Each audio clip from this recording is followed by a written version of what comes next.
Welcome to the Whiskey Vault. I'm Daniel Whittington, Chancellor of Wizard Academy and Whiskey Marketing School. Today we're going to talk about house profile versus batch variation. So this is on a question asked by 10 Cup 850. Said, when distillers are first starting and they don't have the established flavor profile, how do they get it to where they want on taste and nose? That's question part one. Two, is it a bunch of random testing or is there a methodology to it? So this is part one I'm going to address, but I'm also going to wrap in part two, which is the two approaches to kind of blending and releasing things like that. So first, let me answer the question as asked, or attempt to.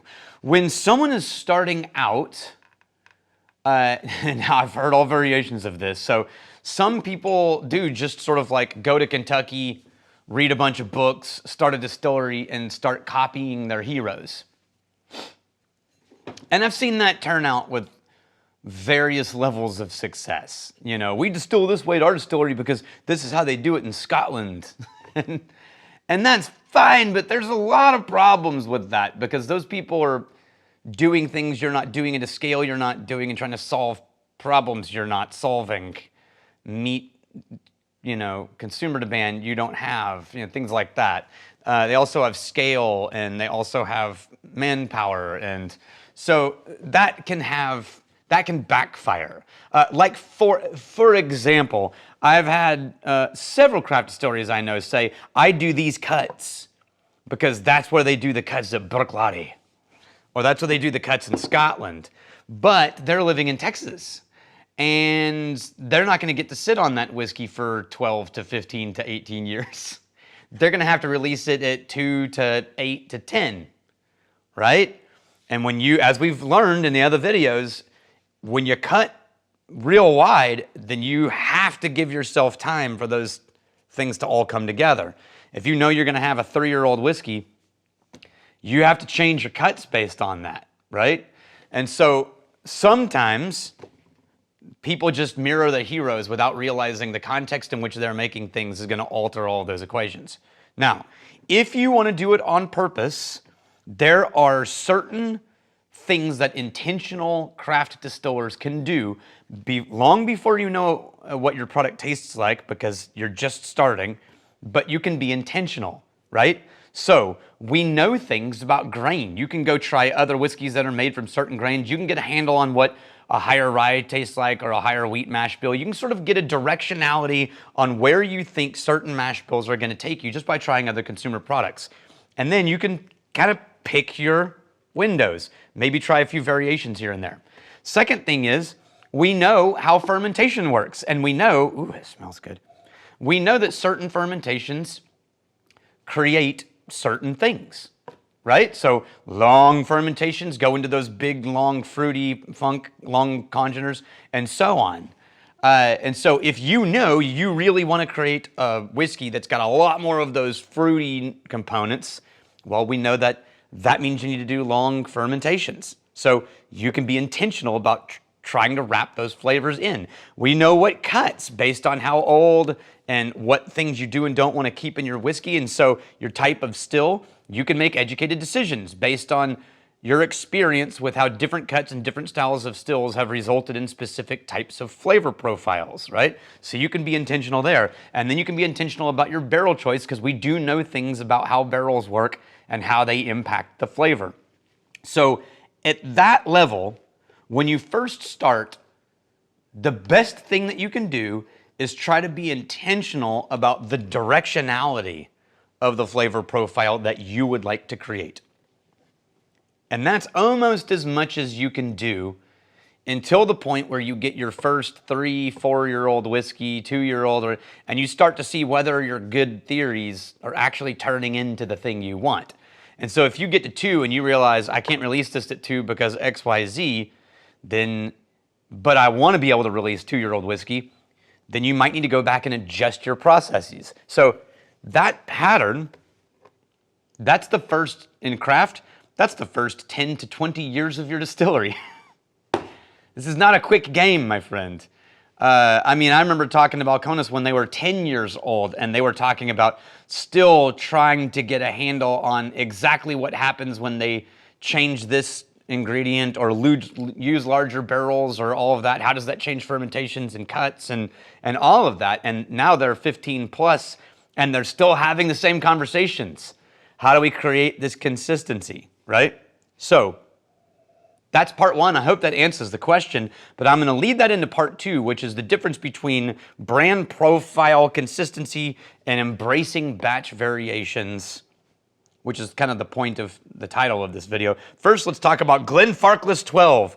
I think one of the most, for the price point, age statement, underrated whiskeys in the world. Definitely one of the most underrated scotches at the price point and the age statement that you can get. And not only that, you would think because it's kind of a cheaper bottle or less expensive on the age statement that you're getting a budget malt. I don't think so. And not only that, if anybody who's read about Glenfarclas or been to Glenfarclas knows this is a nerd distillery. They are one of there are 6 generations of the family are still running this thing. Dates back to 1865. And they're still basically running it closer than most distilleries are to what was happening in the late 1800s. They use all kinds of casks. They don't use all the like hundreds of kinds of cask finishes and blending. They do bourbon and sherry. And it's simple and classic flavor profiles. Also, they're using direct fire stills, which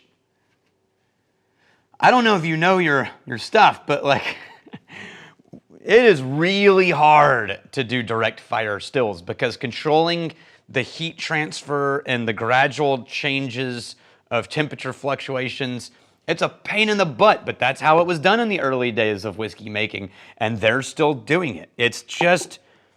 They're just people who showed up and every day they just do the thing.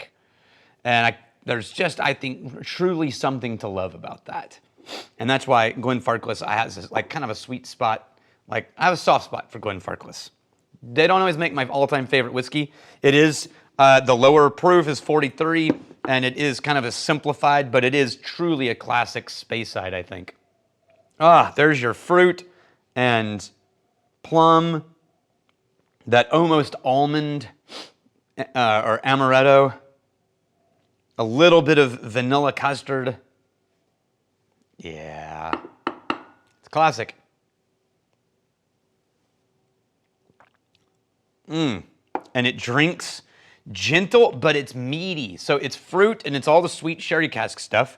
But unlike Glendronach or Aberlour, where it's like a fudge, dense sweetness, Glenfarclas is musty. It's a little funky. It's a little weighty and barley forward. And I like that. Even at 43, it's got some funk. We like the funk. And yeah, I mean, there's not a ton to elaborate on because it's just a solid, great scotch. One that should just kind of be in your cabinet. Just for kicks. I'm going to put a little water in there. Probably took it down to about 38 just now. Let it sit for a second, and we're going to talk about batch variation versus brand profiles. So when you're blending things or you're trying to create a final product, when you have a volume of barrels big enough that you can sort of wash out variations of individual casks, that's the age at which you are finally able to create a core product line that is reasonably recognizable from release to release, if not close enough that no one but true experts could tell the difference, right? If that.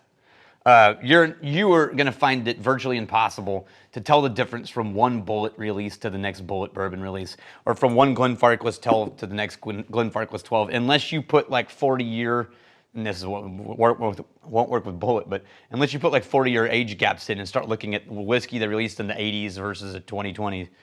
But in the same year or same couple of years, when you get to the scale where you can blend to that level and you can wipe out variations. But when you only have 2,000 barrels or 800 barrels or even 5,000 barrels, and you want to create another release of a core line, you can probably get it so close that only nerds can tell, that the general consumer won't necessarily pick up on it, but anybody who's really paying attention will definitely pick up on it. And you try to avoid that by having like reference bottles as you blend, like here's the last 3 releases of that product and here's the one we're working on right now. But there's a certain level where you have to just kind of embrace batch variation. And I think that's the beauty of craft whiskey. I think that's a great thing. I think it's not a weakness. It's a, what do you call it? It's not a flaw. It's it's an IT.